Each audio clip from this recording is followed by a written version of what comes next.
Tila hindi alintana kahit pa nakita kami ni Maymay.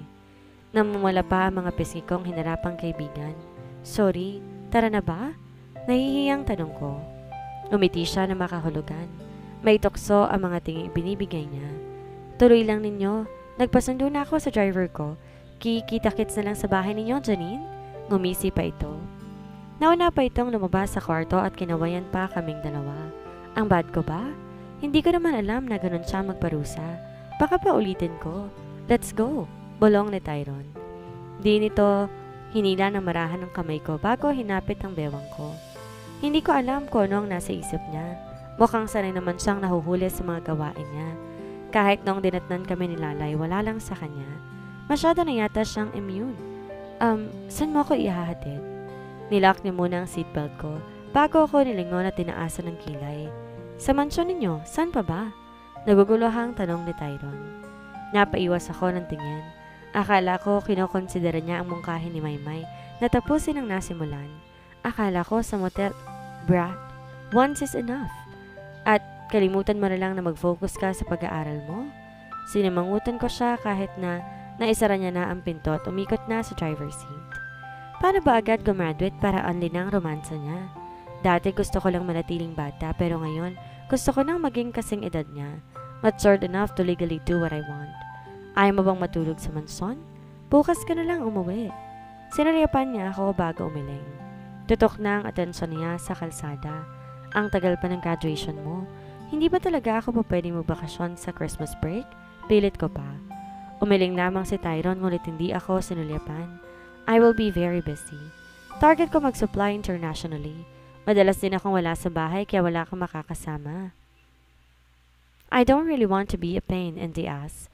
Sa tono ni Tyron, ayaw niya na puntahan ko siya. I don't know why I'm like this. Alam ko naman may parte na siya sa puso ko. Hindi ko lamang sigurado kung ganoon din sa kanya. Ikaw na lang pumasyal sa mansion. Kahit pa sa isang araw lang kapag wala si Daddy. Manang ka rin will understand. Marunong naman yun magtago ng sekreto. Pamimilit ko. Marahan ko ring idinantay ang palad ko sa hita niya. Kita ko nagkasalubong ang kilay niya sa sinabi at sa ginawa ko. Mabilis pa akong sinulyapan bago bumalik ang tingin sa kalsada. You sound desperate, baby. You don't have to beg. I have plans. I have plans too. Ganon na lamang at least makakasama kita. Umaasa pa akong tinitigan siya ngunit hindi niya ibinalik. Umiling siya. Not that. I don't want you asking for attention, baby. You don't have to beg for mine. Lagi ko namang binibigay sa'yo. I just want you to wait. Hayaan mong ako ang gumawa ng paraan. Napakarap ako at napahawak sa seatbelt. Hindi ko naman alam na magiging ganon na ang tingin ni Tyron. Di lang ako sanay na nasa malayo siya. Ngunit nakahinga naman maluwag sa balak niya. Di ko lang sigurado kung matutupad niya. I will look forward to that. What if hindi pumayag si Daddy? I will surely go with him.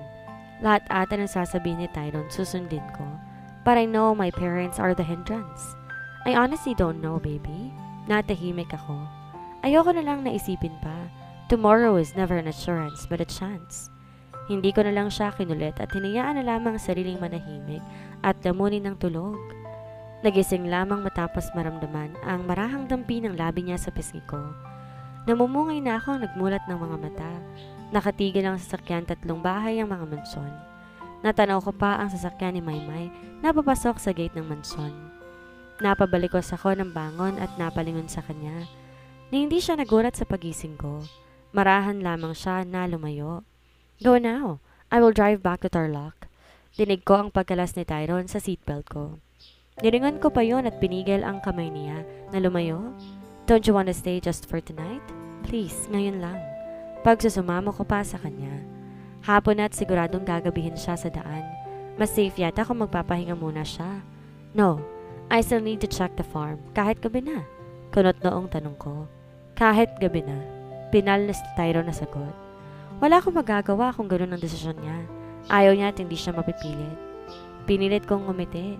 May ibang pagkakataon pa naman. Tatawagan kita kaagad. Masiglang suhestyon ko. Umungol siya. Patagilid na sumandal sa upuan at pinagsaliko pa mga palad namin. The familiar feeling is there. Tila ba sanay na sa ganoong pakiramdam ang palad ko. No, I'll be the one to call you from now on. I don't want you to do things for me. I'll be the one to reach you out, baby. Pinisil pa nito ang palad ko bago bitawan. Sumusuko akong ngumiti. Fine. Alam ko namang gagawin niya eh. Lagi namang ganun. Lagi niya akong pinapaboran. Fine, I will wait. Di ako matutulog hanggat di ka tumatawag. Kapag wala ako natanggap, ako nang tatawag sa'yo. Nagsalubong ang mga kilay niya.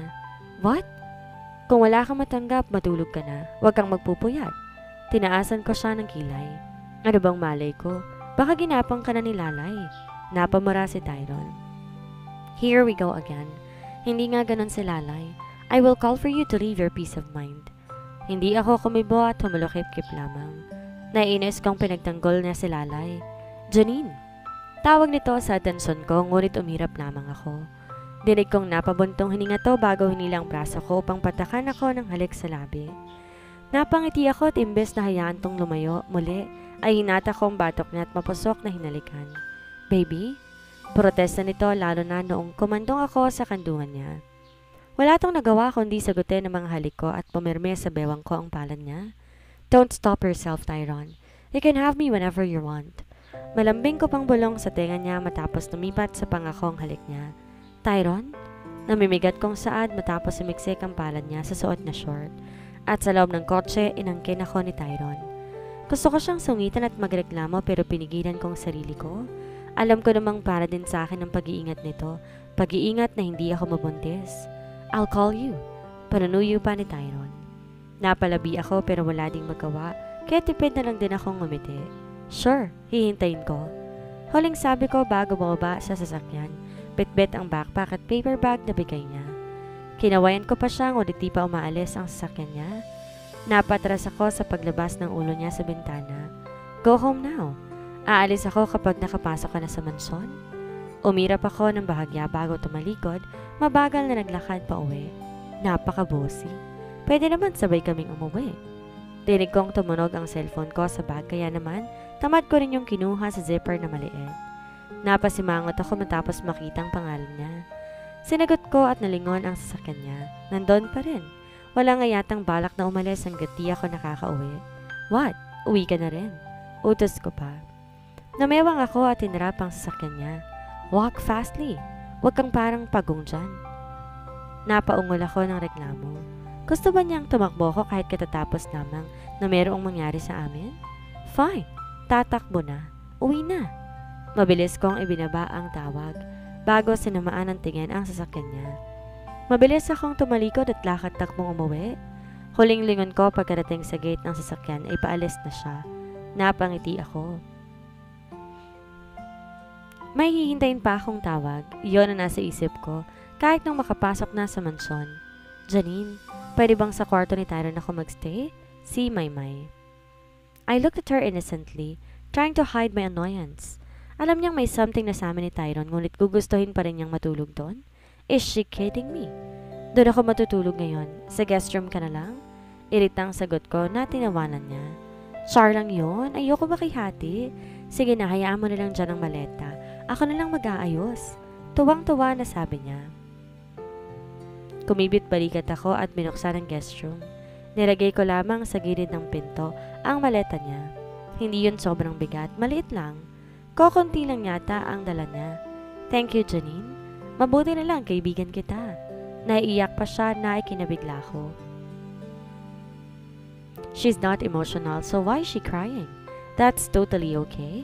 Mabait ka naman, maharot nga lang. Ginisihan ko pa siya. Gaga ka? Pahiram nga ng libro ni Manang Karing, pagtsatsagaan ko na. Maymay, itulog mo na lang yan. Inirapan ko pa siya na tinawanan niya. Joke lang, Janine. Hindi pa ako magaling. Sinara ko ang guest room at iniwan na siya roon. Dumiretso ko ng kwarto ni Tyron. Hindi na sinilipa ang kwarto ko. I will sleep here.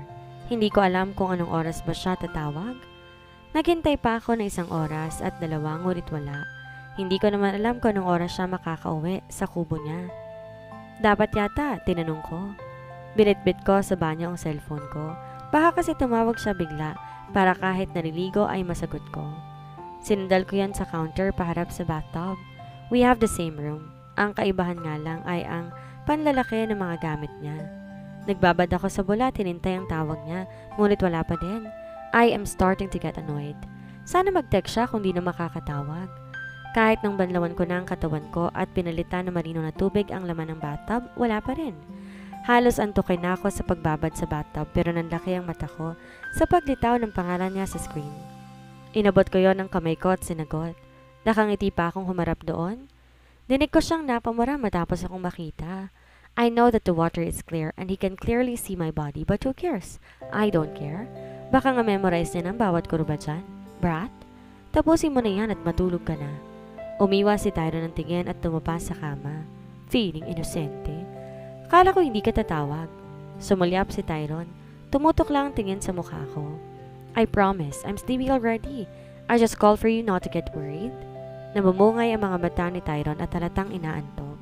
Sabi ko naman kasi, dito ka na lang matulog. Ayaw mo pa.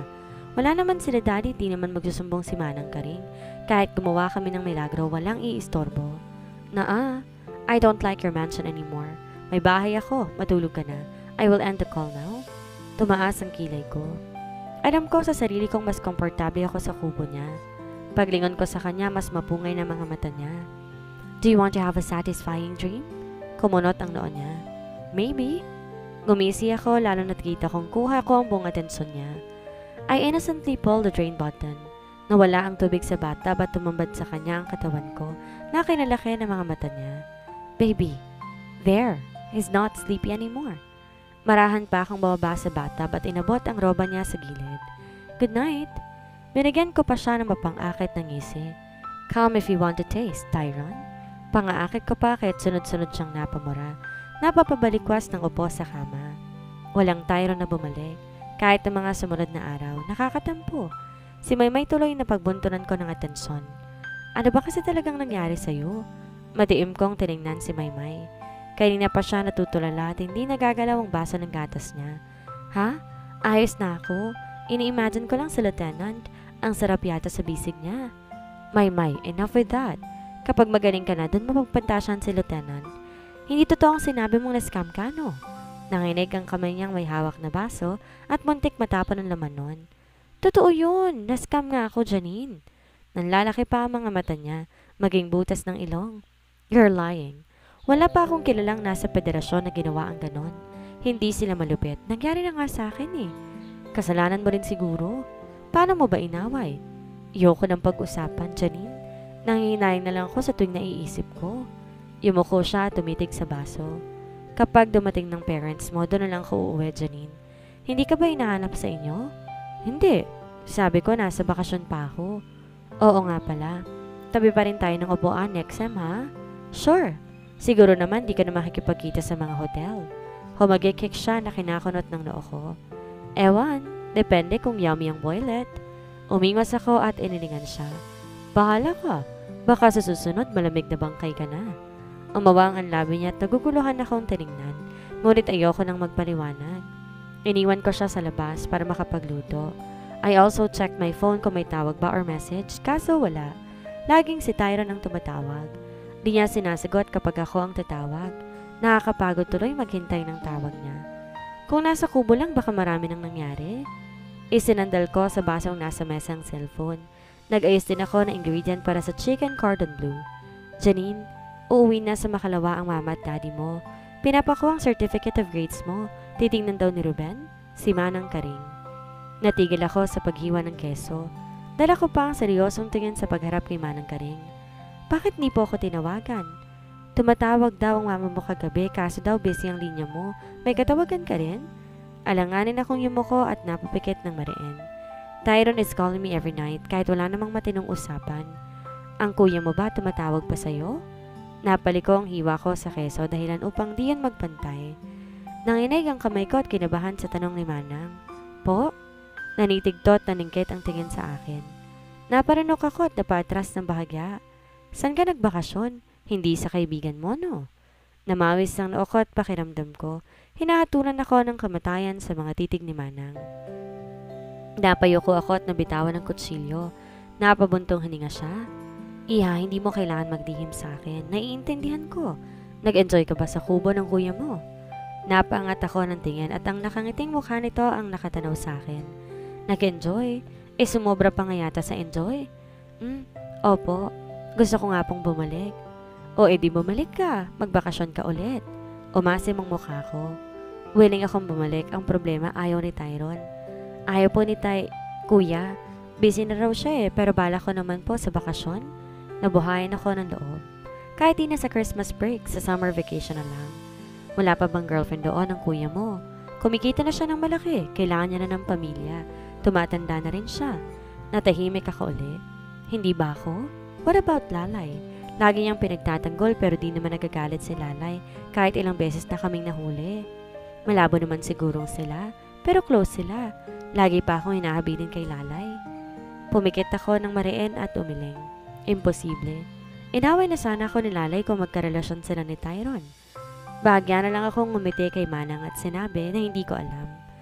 Lumabas din to kahit nakapagluto ko ng matiwasay. Ilang beses ko rin binalikan si Maymay sa garden sa buong maghapon. Doon din kumain ng agahan at tanghalian. Doon niya gusto, nakikita na ako sa mga tanim na bulaklak. Janine, respetado ba akong babae? Bigla ang tanong nito ng hapunan. Humiwa ako sa nilutong chicken cordon bleu. Sinulyapan ko siya, tinitigan ng mabuti. Pumarma lang itsura niya, tumaktong respetado. Hindi. Walang itig sagot ko bago sumubo ng pagkain. Kita ko sa mimangot siya agad at nagdadubog. Humiwa ng manok. Kaibigan mo ako, Janine, huwag kang ganyan. Tubikwas ang kilay ko. Kung sa itsura pwede, pero sa klase ng bibig at pag-isip mo, malayo sa respetado. Hindi ba ako karapat-dapat seryosohin? Baktol niya. Kumunot ang noo ko at nalingon siya na bagsak ang balikat. Bakit naman hindi? Ang sabi ko lang, hindi ka mukhang respetado, pero di ko sinabing kabastos-bastos ka o dapat lokohin. Really? Sabi ko na nga ba, sobrang ganda ko pa. Hinampas pa nito na marahan ang braso ko. Ha? Saan ba napunta ang sagot mo? Hindi naman tungkol sa kagandahan ng tanong. Yun na rin yun. Understood na yun. Konektado na yun. Buti na lang di ako napekatan. Nabugbog lang. Inawakan pa nito ang pisngi niya. Narilito ko siyang tiningnan. Di ko talaga alam paano ko siya naging kaibigan.